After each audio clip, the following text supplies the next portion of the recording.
My name is Dane Wigington. I'm the lead researcher in administration for a website called GeoEngineeringWatch.org.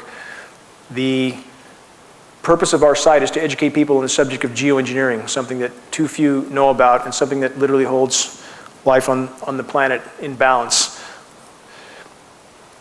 Geoengineering is weather modification on a global scale. Many refer to this as chemtrails. This aircraft you see spraying right now is a KC-10, and that the nozzles are visible. You see inside the circles, and you can see them shutting on and off in a moment as you watch this tape roll. And the dispute as to whether or not these programs are going on is really a moot point.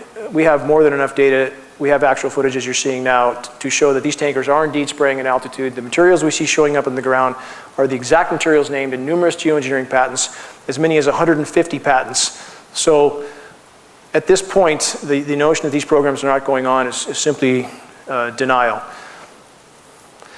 Skies like this, many have grown to think are natural, but they're anything but. And we've seen this for so long now, and it's been ramped up at such a steady pace that people have simply become used to skies like this. Anybody who thinks grid patterns like this are natural should recheck their reality. This is anything but natural. We seldom see blue skies anymore. Skies like this have all too often become the norm. Unfortunately, most people don't even look up. I think at times you could start the sky on fire, nobody would notice. More grid patterns. I mean, these are very symmetrical patterns. It's exactly what geoengineering patents call for: solar obscuration, to block the sun with toxic metal particulates.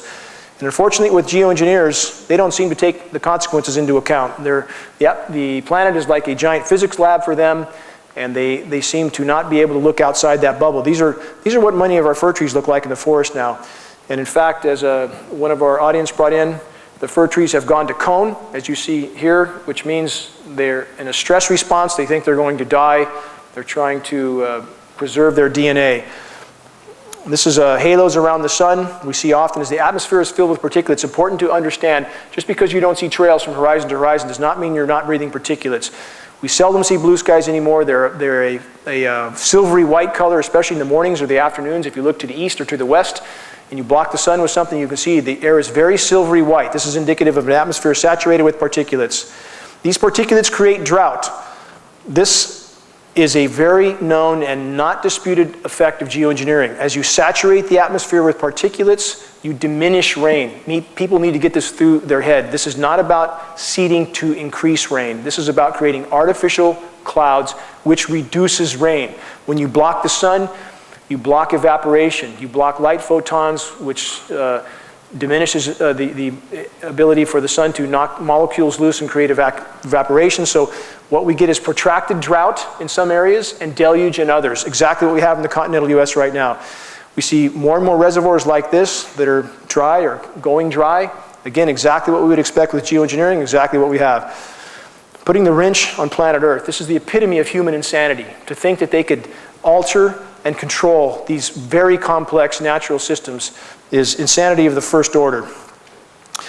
More skies that we become used to. This high-level, toxic, artificial stratocirrus. These are not natural stratocirrus. Sky should be blue, clouds should be white. Meteorologists, for the most part, know this is going on. We were told by a Fox affiliate meteorologist that they're being taken into rooms and told not to discuss this issue on air. This is heavy, wet snow. Now, this is a new term by Weather Channel to describe the artificially nucleated snow. Yes, they are nucleating snowstorms artificially and chemically. This creates a snow that's like concrete, collapses trees, collapses power lines, does horrific damage. Again, consequences for tampering with nature. Now, this shows that the US military, this is from the top naval officer, considers climate change the greatest national security threat. And if anybody thinks the DoD is not involved with these programs, they have not done any investigation. Bottom line is the data is there for anybody who wants to look. Another document, Solar Radiation Management Governance Initiative. Documents like this abound for anybody who takes the time to look. This discusses the international governance of solar geoengineering amongst the elites. Not that we would have any choice of who dumps whatever into our skies or controls our weather, because we're not a part of the equation. This is amongst the government elites to discuss how they will control our weather. Geoengineering governance.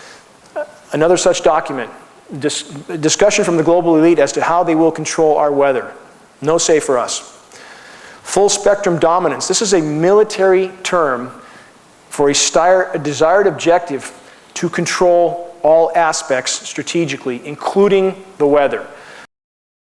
The weather is known as a force multiplier with the US military. Geoengineering, Governance, and Technology. This document was from January 2nd of this year. It's 40 pages long, can be found online, can be found on our site, outlines the full governance proposals for geoengineering, because of course when you mess with part of the system, you mess with the entire system. And again, the global power structure is discussing this amongst themselves. The public does not have any input to this equation. Weather as a force multiplier, term I mentioned a minute ago, owning the weather in 2025. This is a stated US military objective to own the weather in 2025. And I do not mean to imply that the US military is the only player in this game. We have China and Russia on the other end of the fence, and at this point it's a tug of war with the atmosphere, and the American public appears to be one of the victims in this equation, and it appears that there are other internal objectives against the American people to control food supplies, control water supplies, control water rights, so forth. Now, as I said before the start of this show, semantics are very, very important. The terminology you use to convince people of this issue being valid is important. If you Google chemtrail, you find conspiracy theory, first thing that comes up, massive Wikipedia definition, and they guard this definition very carefully, by the way. I've had scientists who have contacted me who have tried to alter this definition and point out that this is a layman's term for geoengineering. Within 5 minutes, it's changed back. They watch this definition like a hawk. Again, anybody who thinks this is commercial traffic may be confused about where they're going. They should think again. I mean, this has nothing to do with commercial traffic. If you Google geoengineering, this is the front page you find. Our site is the second item on that page. We're all science, no advertising, no politics. Geoengineering is hard science, and if people pursue that term, they'll find credible data. Semantics matter. This is a patent. This means that the person who owns this patent has the sole right to carry on this program. This is called stratospheric Welsbach seeding for reduction of global warming. This describes expressly the payload disbursement of aluminum nanoparticles into the atmosphere. So these patents exist, about 150 of them, describing the intent of blocking the sun by spraying these aerosols into the atmosphere. Global warming and global dimming. Global dimming is something people should be familiar with as well. As of the latest reports, 22% of the sun's direct rays no longer reach the surface of the planet. They're being blocked. The planet is literally encased in a cocoon of toxic metals. Yes, pollution is a part of this problem, but we believe a small part in comparison to the geoengineering dispersed aerosols. So as they block the sun, the list of consequences is horrific, one of which is vitamin D deficiency, of which 98% of the US population is now deficient in vitamin D. The host of diseases and ailments that ensue from that is horrific, not to mention the fact that we are breathing these particulates. So photosynthesis for plants, another issue. You can't block the source of life on planet Earth without consequence. These are the skies that many have become used to. That is 100% aerosols in that photo. That is not stratocirrus. Scientists seek to legitimize geoengineering while acknowledging its catastrophic effects. Again, the scientists, and many of which I know, are little concerned with the consequences of their experiments. They're just, they look at the planet as a giant physics lab for them to carry out their little operations. Obama's geoengineering program, Poison from the Sky. Obama's science advisor, John Holdren, strong advocate for these programs. The Obama administration, in fact, since he has taken office, these programs have been ramped up yet again. They go back a long way, but they're going for broke now. It appears that they're doubling down on the damage they've already done. It's like Corexit in the Gulf of Mexico. What did they do? Did they try to acknowledge the mess in the Gulf of Mexico, the oil spill? No, they tried to hide it with a chemical disbursement called Corexit, which by some reports made the toxicity in that region 52 times greater, but they don't care. The goal is to hide the damage they've done, hide the crimes already committed. Again, more clearly, unnatural traffic in the air. What are we dealing with? So many people ask this question, why would they do this? If they're doing it to themselves, why would they do it? First and foremost, we're not dealing with sanity. Jack Nicholson puts a good face on that, I think. And we can look back and see that anybody who would detonate 1,800 nuclear bombs on planet Earth, which contaminated all life forms on Earth, is not sane in any way, shape, or form. And the definition of clinical insanity, and we are talking about 4% of the population, by the way, that's psychopathic. They have no consciousness of the comprehension, or no comprehension as to the consequences of their actions, even to themselves. So that's something that must be considered. Has any such testing gone on that we know about? Absolutely. every day there's more data coming out about not other governments alone, but our government testing on its own people, its own soldiers. And again, our military is full of very, very dedicated, honorable people, full of them. But there are scientists and there are some in power that use such dedicated and honorable people as pawns in this equation. This is one such test. Deadly chemical sprays on American cities. This is well documented. People can find any of this data online. Insane nuclear explosions. Again, sane people don't blow off 1,800 nuclear bombs. I think we know they work after maybe a few dozen. And we could stop at that point and not build enough to exterminate life on Earth 12,000 times over. That's how much nuclear weapon we have. So it's important to remember people who use an excuse that, well, this can't be happening because they wouldn't do it to themselves. That excuse doesn't hold water. World eternally contaminated by depleted uranium. This is just one more example of this insanity. Depleted uranium is used in the ammunition now for the NATO countries. It's causing horrific damage. Many remember Gulf War syndrome. This is related to depleted uranium. Again, no concern for the consequences. Weather warfare. This is going on right now. We appear to have China and Russia on one side of the fence, the NATO countries on the other. The atmosphere has become a battlefield, a very covert battlefield with all life on Earth at stake. Mechanics, airline executives, and doctors talk about Project Cloverleaf. Many ask, are there just military tankers in these programs, or is there commercial aircraft? In fact, with GPS tracking, commercial aircraft have been identified from the ground, leaving particulate trails. And Project Cloverleaf appears to be the outline for this. It makes sense. It's a way of artificially stimulating the economy, keeping non-profitable airlines in the air and flying. We don't implicate pilots, airline personnel at all in this, in the sense that these programs, based on the patents for powder contrail generators and so forth, part of the spraying apparatus, automated. We don't believe pilots have anything to do with the actual operation of these systems. Blue skies as they used to look, as they should look. Skies again as they look now. Important that people start to look up. Our atmosphere is as thin as a layer of paint on a basketball. It doesn't take that much to damage it. No atmosphere, no life. Chemtrails, nano-aluminum, and neurodegenerative and neurodevelopmental effects. Russell Blaylock, MD. Russell Blaylock is an internationally recognized neuroscientist, award-winning neuroscientist, speaking on the record about the lethality of these programs. Nanoparticulate size, so small they are taken through the lung lining straight into the bloodstream where they adhere to cell receptors like a plaque. They're bioavailable, they build up in the body, causing a vast array of diseases and ailments. To give an idea of the size of these particles, if you see the little blue dots on that hair, those are micron-sized particles. We're talking about particles that are 1,000 times smaller than those in relation to a human hair. It's inconceivably small.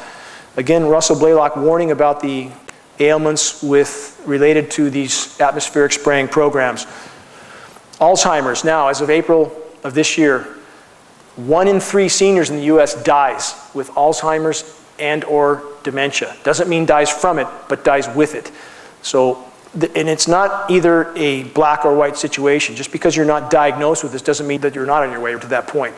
There's a whole lot of in between. So there's no question that all of us have had our neurological system affected. We're all breathing this stuff. It's inside all our systems. So these are staggering statistics, 1 in 3 with Alzheimer's and/or dementia. Autism. Autism has increased 10,000% since 1975. 1 in 50 children now has autism, also related to aluminum. Morgellons, another disease that appears to be related directly to the spraying. There are also fibers in the patent I showed you earlier, polymer fibers. It appears that some people's systems react violently to these fibers, trying to work their way out of the system. So Morgellons is becoming a very serious disease the medical industry has yet to recognize, we believe connected with the spraying as well. Synergistic effects of environmental and heavy metals. These metals are toxic in and of themselves. When you combine them, they become much more lethal. We've been given studies recently that indicate when mercury and aluminum are combined, toxicity increases as much as 10,000%. Bad equation. Let's add to the equation HAARP, High Frequency Active Auroral Research Program. This is a facility in Alaska. We believe there's 18 such facilities around the globe now. As the ionosphere is hit with these particles, as they ionize the whole atmosphere, make it more conductive, these signals can actually manipulate the jet stream. The data is quite clear on that. They cause a bulge in the atmosphere by heating it to tremendous temperatures, and that manipulates the jet stream. We believe, in fact, we are seeing huge jet stream manipulation. It's part of the reason why California is frying right now. As these clouds are hit with these signals, you see how they align like this. And this is indicative of them being exposed to these radio frequency signals. These are very powerful signals. So our bodies, as they become more conductive because we absorb this stuff, these signals become more detrimental to us as well. We're an electrical organism, so all these things hamper our own health function. Another article, the effects of HAARP on the ionosphere. Again, the atmosphere is nothing but a massive physics lab for these people, and they seem to have no regard for the consequences. Clearly, something radical happening to this cloud, and we can say for certain that something's going on, some sort of experimentation. This is not a natural phenomenon. Same here. Now, this is an article by a Canadian journalist named Will Thomas, Chemtrails, Wireless, and You. And again, as our bodies become more conductive from these particulates and we're exposed to more and more of these signals, and especially the signal from HAARP, which we see, by the way, the signature clouds above our area a lot. HAARP helps build the high pressure up like we've had over us again and again and again. These particles dry the air out. If anybody wonders why there's no dew in the morning, you almost never see dew. We have single-digit humidity because these particles absorb and accrete all available moisture. They virtually suck it right out of the atmosphere and out of the foliage. So these facilities, these ionosphere heaters, are a radical effect in the weather patterns we see happening of late. History Channel also airs proof HAARP weather manipulation. A lot of documentation on this. Jet stream movement, unprecedented jet stream movements. So we see this almost all the time now in the lower 48 especially. And this appears to be connected to, for example, what they might be trying to do in the Arctic could be affecting us horrifically here, because the jet stream, as it moves across us, it's part of that long-term manipulation that I believe right now this is why we're frying at this point, because there are some very profound things happening in the Arctic, and we appear to be one of the regions that gets thrown under the bus for the manipulation of things they're trying to do to accomplish what they're trying to accomplish in the Arctic. So again, this is a very complex equation, and when you affect something upstream, it affects everything downstream. More HAARP signature clouds. You see the ribbing in these clouds. This is typical of something exposed to the HAARP frequency. Now, this is Project Lucy, which involves these ionosphere heaters. Again, these massively powerful atmospheric heating devices. They are releasing, methane is releasing now around the globe in many locations, and I'll elaborate on that as I go further into this presentation. But as this methane is hitting the atmosphere, methane is, over a 10-year time horizon, 100 times more potent a greenhouse gas than CO2. It's virtually like covering the planet with a layer of glass. Now, their latest proposal, as the experiment gets worse and worse, as they play weather whack-a-mole, they're now, we believe they're already at this program, to use the ionosphere heaters to nuke the atmosphere in a desperate attempt to try to degrade the methane that is already one of the consequences of the programs they've already been at for 60 years. So the equation just gets worse and worse. And we believe, by the way, they have been at this for about 60 years. We have documents on geoengineeringwatch.org from the NASA archives that show weather modification activity in the US back to the mid-40s. More HAARP-exposed clouds. Chinese scientists create second artificial snowstorm in Beijing. Mainstream media covered this because the Chinese government openly announced they were creating artificial snowstorms. This is turning what should have been a rain event into a snow event. It's happening here regularly. December 21st of last year, we had a massive artificially nucleated storm. And when you're in the woods, like where I live, 40 degrees, and it starts snowing, these giant artificial flakes, and all you can hear overhead is aircraft flying low. We've tested the snow. It's packed full of metals. And this is causing horrific damage to the trees and the foliage. This is ozone hole. From the Arctic, you see 1984, where you don't have any blues. 1997, lots of blues. This also is a part of the geoengineering program consequences. As they saturate the atmosphere with these particulates, it causes ozone damage. The science is extremely clear on that. Many have felt how hot the sun feels on their face. If you drive through parking lots in Costco, Walmart, or around Reading, you'll see the south-southwest sides of the trees literally burnt off. This is not natural. And this ozone hole is expanding. They're trying desperately to hide it. Unprecedented ozone hole opens up over Canadian Arctic. More documentation on the ozone problem. Recent changes to Gulf Stream causing widespread gas hydrate destabilization. This is methane hydrates, which are releasing from the seafloor as we speak in multiple places around the globe. As geoengineering has altered the weather patterns, it's altered the rain cycles, it's altered again, as the wind patterns are altered, the ocean currents are altered. That appears to be a causal factor, a major causal factor in triggering methane hydrate release. More wind, more storms. We're seeing that now around the globe. Arctic Methane Emergency Group. Planetary catastrophe is inevitable. This is from a group of scientists in the Arctic right now. And again, one must always sift the baby from the bathwater. And I've met some of these scientists. And although they are correct that the methane is a global game-changing event and a planetary catastrophe, what do these guys propose? That we geoengineer. As if it hasn't been going on for 60 years already. Now, either these people live in a hole or they're lying their butts off. So if this is an attempt to legitimize geoengineering, we don't know for other reasons or aspects, but we know enough about geoengineering to know at this point it is a cure, quote, cure, that is far worse than the disease. The planet has not been allowed to respond. Now, this is another attempt that should show the depth of this issue. White House, this is only 3 weeks old. White House warned on imminent Arctic ice death spiral. We will probably have an ice-free Arctic this year. Many people need to understand this is not about Al Gore. It's not about carbon credits. I do not like Al Gore or his carbon credit scams. But the bottom line is geoengineering has decimated our planet's climate. As the ice disappears, that heats the Arctic Ocean. That releases more methane, more heating, very vicious downward cycle. White House trying desperately to hide this at this point. I don't think they can hide it much longer. This is methane coming from the sea floor. It's burning a hole in the ice. We're seeing this around the globe. This is more methane charts. As you go from the left end of this chart, where you see it's not so dark of colors. This is, I think, in 2008 to 2013. You see much more red. The atmosphere is indeed filling with methane right now. That's like covering the planet with a layer of glass. It is happening. If the planet's not allowed to respond on its own, they are literally blocking the rain, especially from Northern California, the Pacific Northwest. They are blanket spraying the Eastern Pacific. We have the satellite photos to prove it. That shuts off the hydrological cycle. We fry. So again, these guys they're like kids in a sandbox. They're like crazy kids in a sandbox that just want to conduct their experiments till there's nothing left. More methane. Again, the darker colors you see on the right, this is from 2008 to 2011. Much more methane saturation in the atmosphere. As one of the members of the audience brought up, as methane releases from the sea floor, it aerates the water like a bottle of champagne. Ships have no buoyancy. This is in fact what we've seen for many decades in the Bermuda Triangle.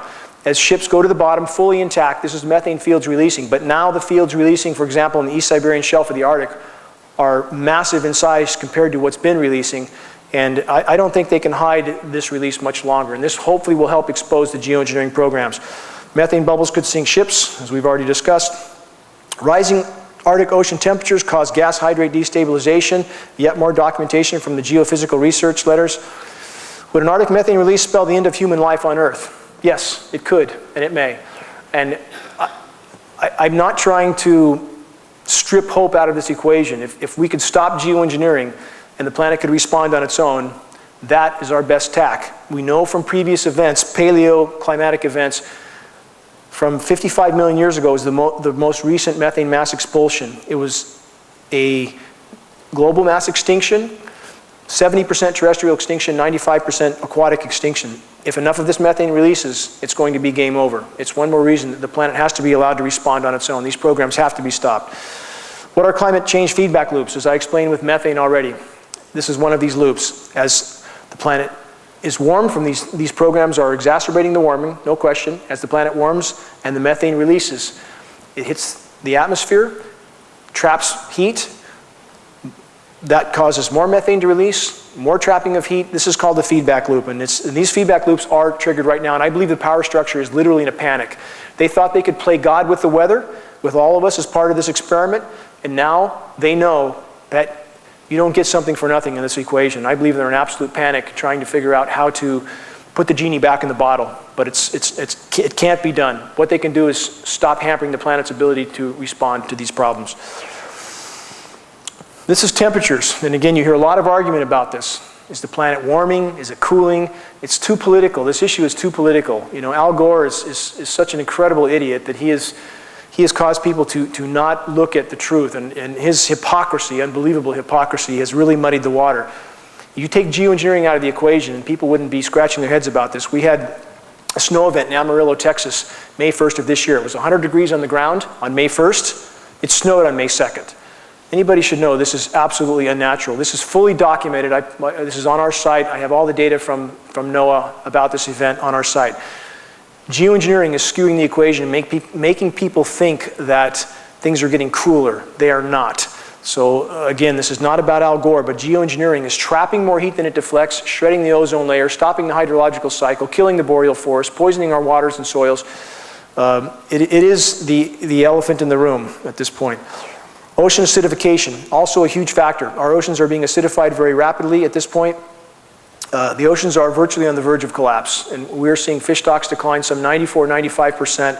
If the ocean is gone, oxygen content is depleted further. That's the major source of oxygen on planet Earth. Boreal forest, the second source of oxygen. Global oxygen content is indeed plummeting right now.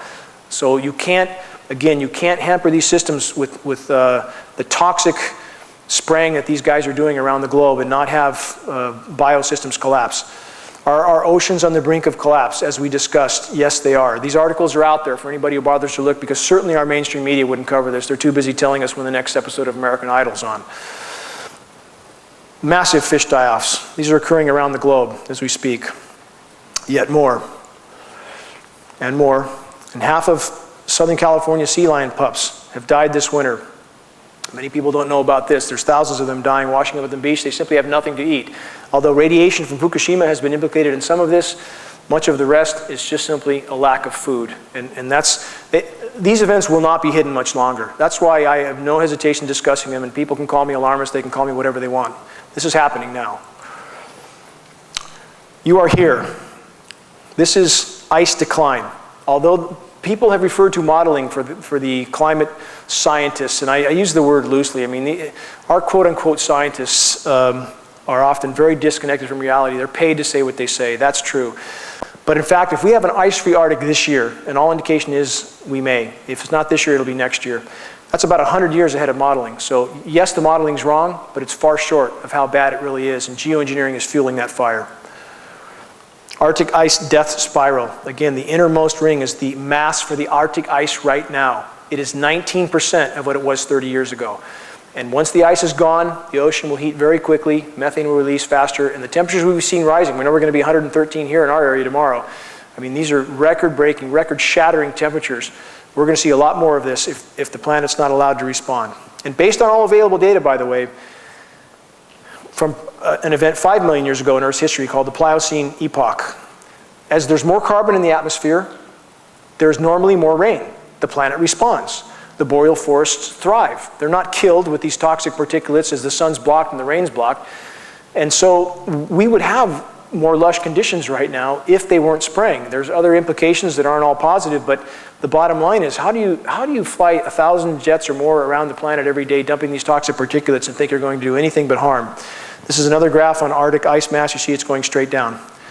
What the hell is happening to the Arctic sea ice? Geoengineering is happening, and it's making the situation worse by the day overall. They can, I want to stress this, geoengineering can and does create very significant short-term cooling events. It absolutely can and does. By the time you divert the jet stream, pump cold air south, artificially chemically ice nucleate, which is like throwing ice cubes into your swamp cooler, that's how you go from 100 degrees to snow in one day, as we saw in Amarillo, Texas. It can create these short-term cooling events, which are very confusing to people. How does it snow in June? Or they see these things on the news with the Weather Channel hypes up.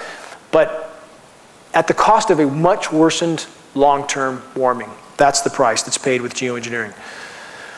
New concerns about the climate change in the boreal forest. Our forests are dying. Latest report I saw from boreal forests in Alaska, 30% mortality. Anybody who says the trees are not dying, and some of our local biologists will say this, everything's fine, nothing's wrong. Drag them out in the forest and let them look at our trees. Manzanita's even dying. You ever try to kill a manzanita? It's dying everywhere. It's flashing out dead. 10-foot high plants are flashing out dead. They cannot take the bioavailable aluminum in the soil. They cannot take the increased UV. They've taken all they can handle, and now they're dying. Fir trees are dying everywhere, as I said, and I think this year will be absolutely cataclysmic. When you block the rain, those who moved here probably love the forest. When you block the rain and you alter photosynthesis and you load the soils with bioavailable aluminum, the trees begin to die. Now you coat them with an incendiary dust. These metals are an incendiary dust. Now let's add dry lightning. Because we've had diminished rainfall, we have a more conductive atmosphere, so we have more lightning now with less rain. Cataclysmic for the forest, and in fact, on forest fires, more dead trees, as we see here, What's killing the great forests of the American West? I just described that. Many people don't even know our forests are in sharp decline. They're in very, very sharp decline. And I think this year may be cataclysmic as far as the fires go. To reiterate how much metal's in our soils, this is a graph that, as it escalates toward the right, this is the amount of toxic heavy metals in our rivers and lakes adding up over the last 20 or so years. It's adding up exponentially, and it's the big elephant in the room. People ask, well, why aren't the agencies discussing this? Why isn't EPA screaming their lungs off about this? Because the system's been rigged for them not to. I've been in high-level EPA meetings in Sacramento. 5 top EPA people, arranged by a congressional rep, told in my face, the system's rigged. They're mandated to test for combustion particulates only. They don't care what else is in their samples. It goes out the window. They quit testing for aluminum in the water in 2002. Now the runoff test with Fish and Game, which I communicated with 2 weeks ago, has made it clear that although they have to test for 130 elements, and anybody who puts runoff into the systems, guess what? They don't have to test for aluminum anymore. The system is rigged not to show these particulates. Who else profits from this? Chemtrails and Monsanto's new aluminum resistance gene. We have the disaster capitalist. Monsanto is now going to save the day, apparently, with their drought-resistant, aluminum-resistant seeds. If you talk to people in Shasta County or anywhere around the country, most of them will say they're having great difficulty growing anything. The soils have been sterilized, fungus is taking over. It's just like in the human body. When you kill all the good microbes, funguses take over. Same is happening in the environment right now. GeoEngineers pulled off toxic cool down. This is another article reiterating what I mentioned earlier. This is why this issue is so confusing for people when they have a very cold event somewhere and people think, well, gee, you know, nothing's wrong with the climate. You take geoengineering out of the equation, it'll be quite clear to all of us how much damage they have done to the climate. Protracted drought everywhere. Africa appears to be one area where a lot of experimentation has gone on over a lot of years. And now there's US boots on the ground in 150 countries around the globe. And it appears to us, who have examined this issue in earnest, that countries are droughted out and literally brought to their knees. And then they allow a US presence in those countries, and it appears to be related to resources. So we can't prove this. No, we can't prove this. It's like the 50-year chain smoker who dies of cancer, lung cancer. You can't prove that the smoking killed him. But we can say the dots damn sure connect, and it appears geoengineering is being used as a weapon around the globe right now, not just by us. I don't mean to just implicate the US. We believe Russia and China actively involved as well. This is off our coast. This involves us. If you look at those trails, unless those planes, again, were damn confused about where they were flying and doing loops at the bottom, they blanket spray off our coast every day. This blocks the hydrological cycle. If anybody wonders why the rain is always late, always less, where I live in Shasta County, I'm almost 200 inches of rain short for the last 7 years. 200. The storms always drop less than they say, with very few exceptions, the occasional deluge. And we see sat photos like this every day. They're blanket spraying the entire Eastern Pacific. That simply blocks our water, period. Geoengineering and global drought. The planet is warmer. We should have more rain. The laws of physics state this very clearly. 7% more moisture for every degree of warming. We have less. How can that be? Geoengineering is the only explanation, back to global dimming. They are literally encasing the planet in this toxic cloud of aluminum. Okay, this relates to us as well. If you look at this map, the darker red colors are on the top map. That's above average temperatures. On the bottom map where you see the B in the dark colors, that's below normal rainfall. This is typical for California in recent years. As the storms come through, they aerosolize them. They create clouds, but not much rain falls. So we have actually cooler zones during much of the time along the western coast, not lately. The experimentation appears to change, and we have below normal rainfall. And that's because as they aerosolize those clouds, they migrate that moisture, okay? It doesn't fall on us.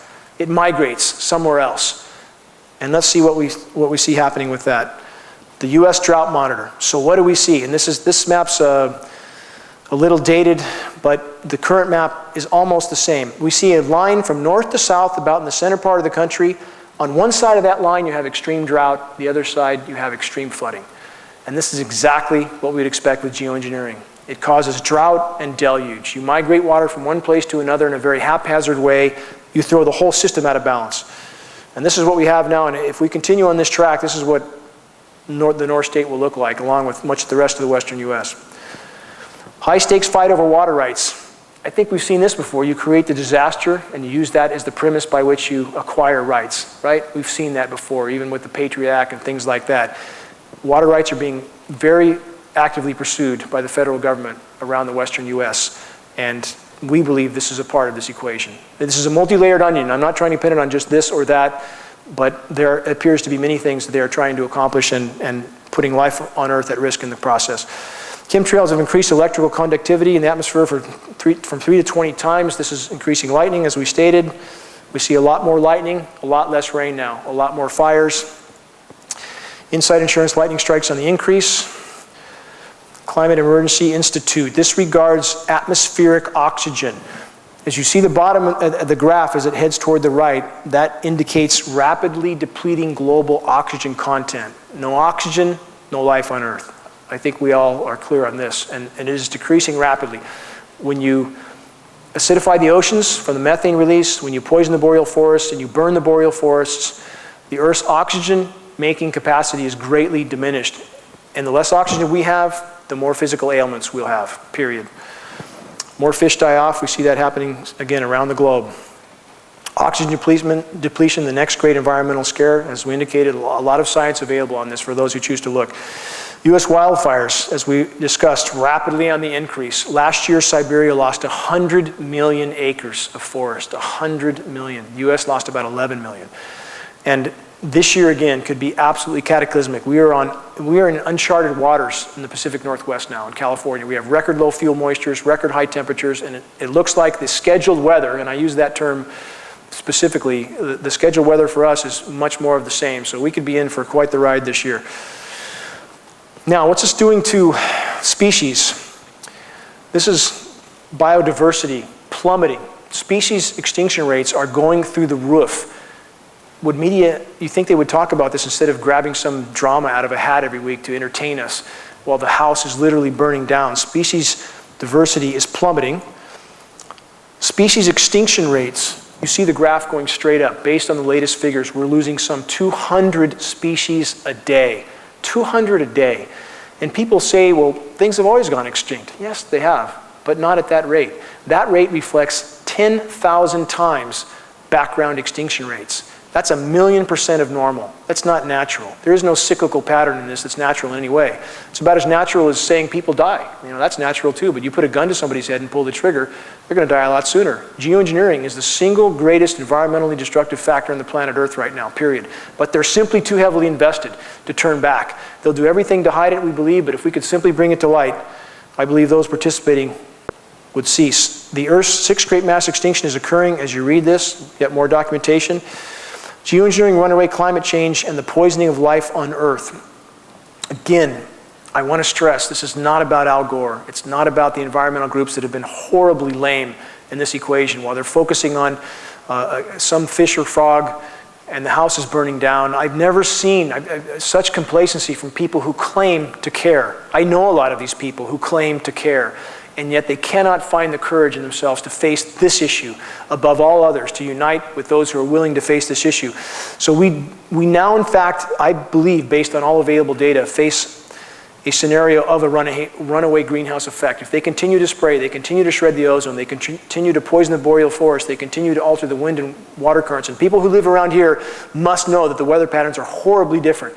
Even when I moved here in 2000, when the storm came in, you could see the cyclonic rotation coming in. The wind blew, the clouds were overhead. You didn't have this melted together sky, this featureless sky with very little wind. The rain comes less, it drizzles here and drizzled there. They have radically skewed our weather equation.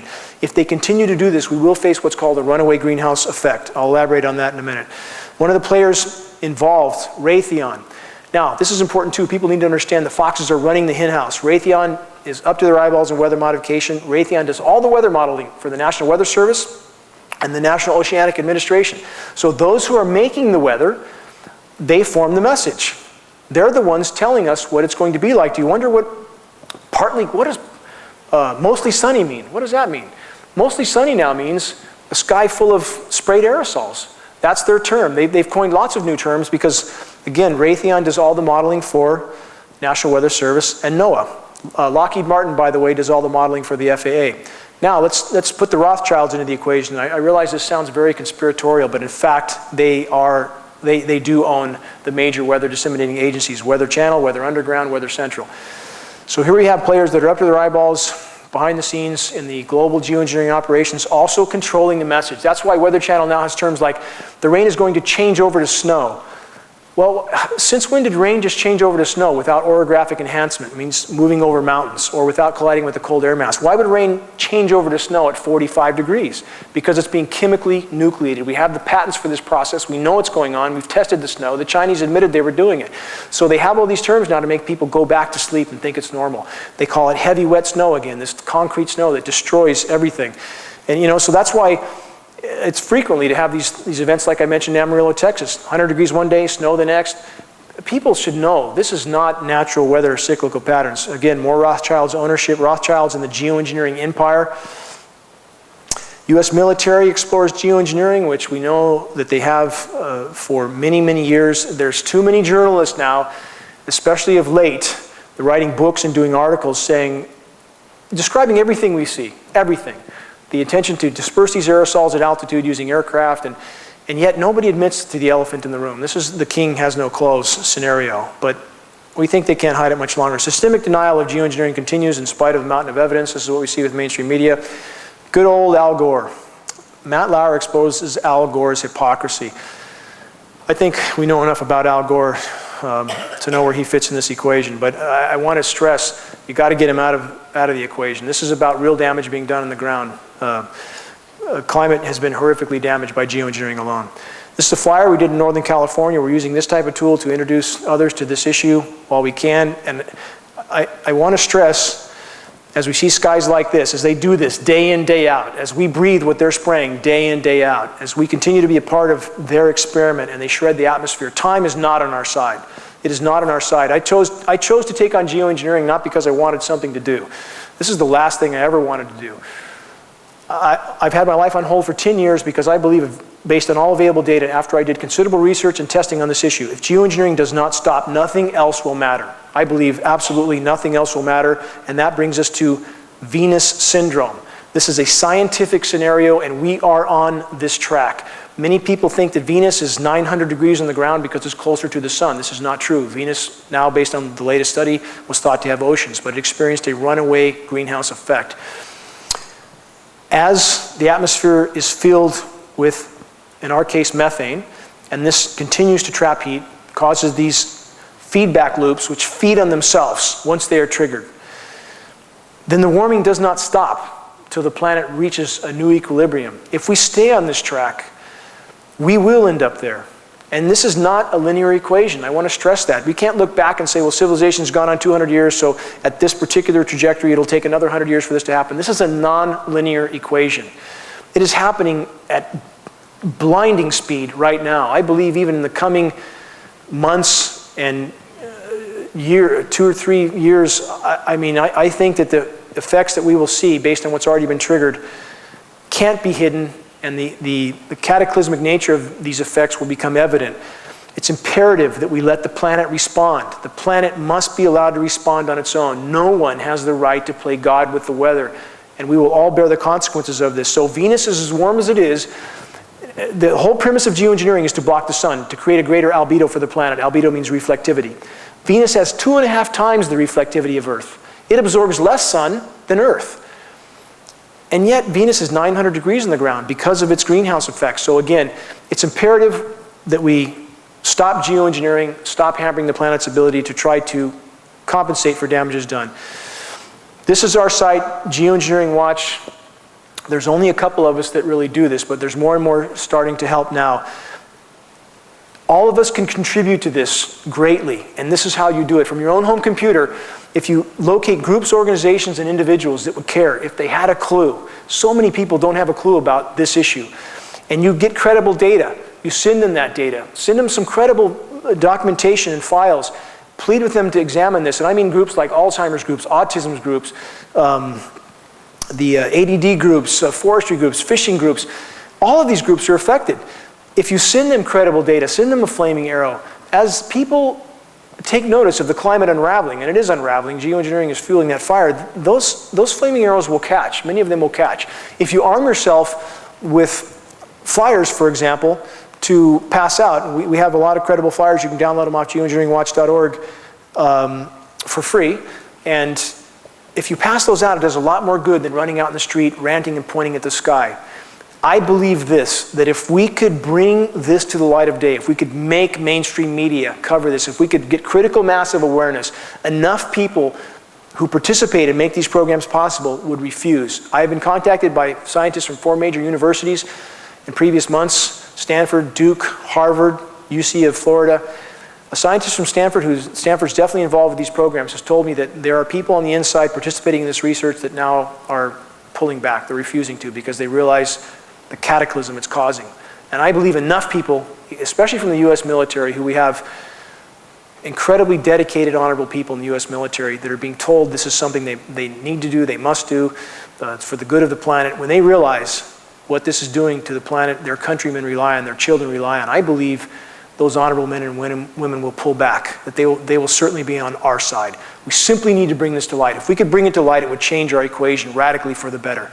That's my goal, that's why I'm here, that's my mission. Thank you very much for attending, and I appreciate all of your efforts toward this goal. Thank you.